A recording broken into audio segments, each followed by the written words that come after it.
Caregiving for a loved one puts wear and tear on our bodies. In episode 2 of our self-care series, we're discussing self-care for our physical selves. You're listening to Heartbeat from the Heart of Hospice. I'm Helen Bauer here with Jerry Finter. Whether you're a family caregiver or an end-of-life professional, we're here to enhance your hospice experience by connecting you with information you can use about end-of-life care. Because we know how busy life can get, Heartbeat is designed to give you helpful information in a bite-sized format.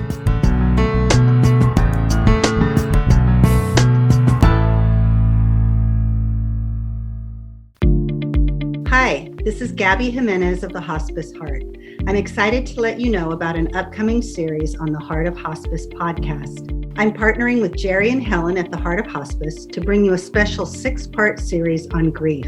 We'll be talking with industry experts Isabel Stencil and Lisa Paul of the Death Deck about common grief issues we're all dealing with. You'll hear information about when to seek professional help for your grief and how to navigate grief that seems to hang on for years.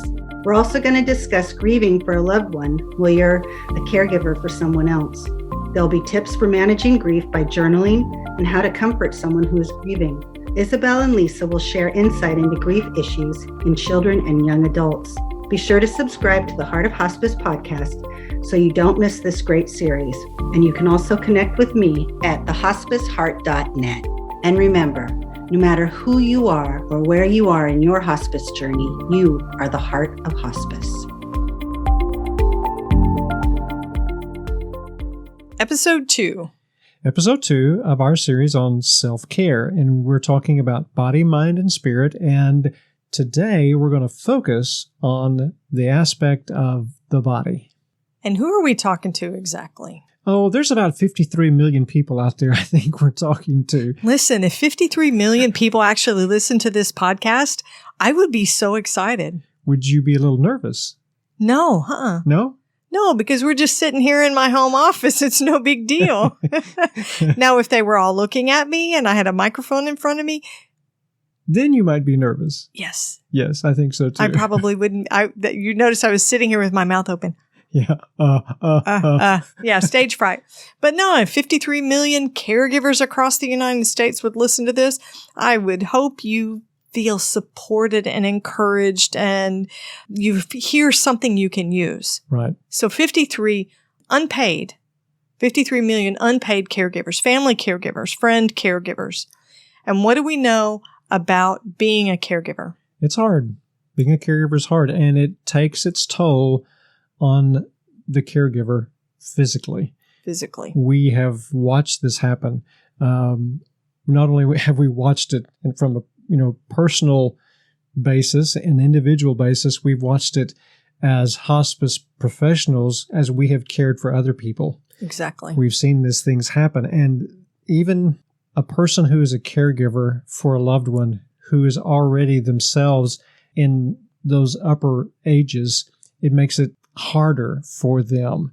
And their physical abilities become even more diminished because they're taking on this caregiving role. Right. It strains health problems they've already got, and it accelerates wear and tear. I mean, the physical care that it takes to take care of someone, the leaning, bending, supporting, and just the time that you invest in being on your feet and taking care of physical responsibilities, a lot of wear and tear. It is. So we have some tips for you that we hope will help you.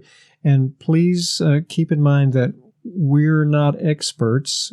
We don't have any kind of background in any of these kinds of physical things. But what we do have is personal experience. So the first thing we'll tell you is make sure you clear it with your doctor before you get started. Always. Just to be careful. Make sure that it's something that you can do safely. And you want to start low and slow. That's a nurse thing. Start low and slow. I'm not out to run a marathon. Actually, I don't ever want to run a marathon, but that wouldn't be my initial goal if I decided I wanted to try some gentle exercise or start an exercise program as part of my self-care. So you start out low, you start out slow, and listen to what your body is telling you. I have probably said that to you 100 times about patience. I've probably taught that so many times. Right. And it's very important. We need to pay attention to what our body is telling us.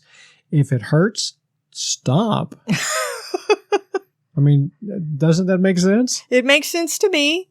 If it hurts, then don't do that particular thing, but don't just completely stop. Exactly. Try something else. Right.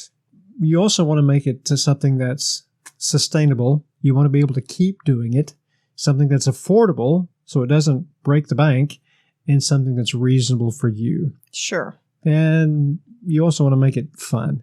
So if, getting a massage that takes an hour and a half and it costs $150, if that's how you manage your physical self-care for your body, wow, that's awesome. That's great. I don't know too many caregivers who have an hour and a half.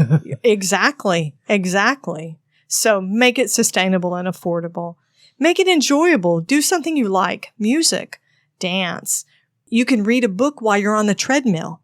Right. You know, you can listen to a podcast while you take a walk. All of that's a way to make it a little bit more fun, because we know that just exercising by itself can be really tedious. What? We don't say that. It's true, but we don't say it. It is true. So another way you can make it enjoyable is to make it social. Okay? I like that. Go with someone else. Invite someone to go with you on a short walk. Have someone meet you at the gym. Have someone meet you at the park and just do a short walk together. It gives you time to talk and to socialize. And there's a good catch to that: accountability. Oh, that's true. Which is one of the, hands down, I would say, if you want to have a physical regimen, if you want to create some sort of movement for your physical body, an accountability partner is hands down the best way to make yourself successful. Yes. I firmly believe that. Yeah. So you want to choose somebody who has the same workout ethic as well. Right. Yeah, we've talked about this on the podcast before, about having an accountability partner. It's really, really important to have that partner who has the same workout ethic and who will not leave you standing, in the dark. At 6 o'clock in the morning. Right. And one of the things you can also do to make it enjoyable is to realize that, like, let's say you're going outside to walk. You're connecting with nature. And you should do that whether you're exercising or not. Find a way to get outside. Breathe the outside air for a little while. Get into the sunshine if you can. Listen to the birds for a few minutes. Oh, yes. I had a hospice mentor, my first hospice nursing director, who told me, find the water as part of your self-care.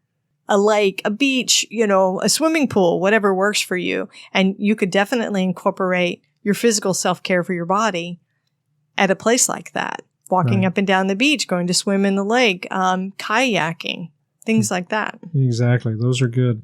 So be open-minded, be creative, be willing to try new things. And here's one for those diehard athletes of you out there who might also be caregivers. Treat your injuries with respect.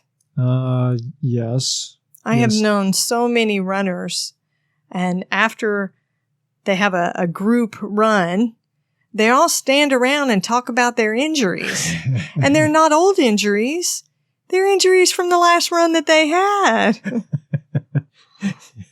Yeah, treat your injuries with respect. Yeah, don't try to push through it. If you have sustained an injury, take care of it. Slow down. Remember this low and slow? Okay, so maybe you need to back it up a little bit and start over. But don't just quit. Right. So here's what we know about that. The injury that's a result of the self-care, you can change the self-care. The caregiving responsibilities that you will have to deal with will not stop, whether you're injured or not. So take care of yourself is what we're saying. Plan for times when you might need to pivot. Okay, what are you talking about there? Your loved one goes in the hospital. You have to do caregiving during the night with limited sleep. Oh, yeah, that happens. Yeah, it does. And you have to be willing to take that routine that you have and modify it.